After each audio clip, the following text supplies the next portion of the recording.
Welcome to the Startup Funding Espresso. I'm Hall T. Martin, where we talk about how to raise funding and invest in startups and the time it takes to drink an espresso. If you have a question about startup funding or investing, please go to the website, startupfundingespresso.com, and type in your question into the chat bot in the lower right corner to receive an answer. I hope you enjoy this episode.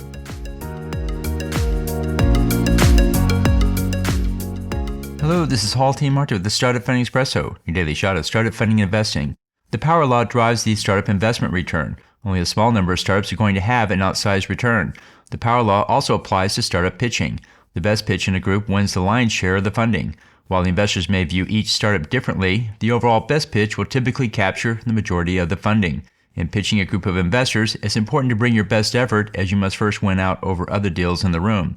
The investor has only so much time for diligence and follow-up. Most investors choose one or two deals to pursue, no matter how many pitches they hear.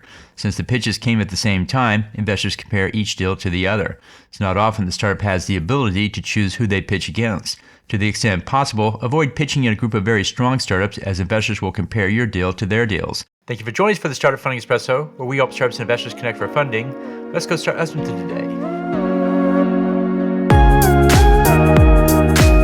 Hall T. Martin is the director of Investor Connect, which is a 501c3 nonprofit dedicated to the education of investors for early-stage funding. All opinions expressed by Hall and podcast guests are solely their own opinions and do not reflect the opinion of Investor Connect. This podcast is for informational purposes only and should not be relied upon as a basis for investment decisions.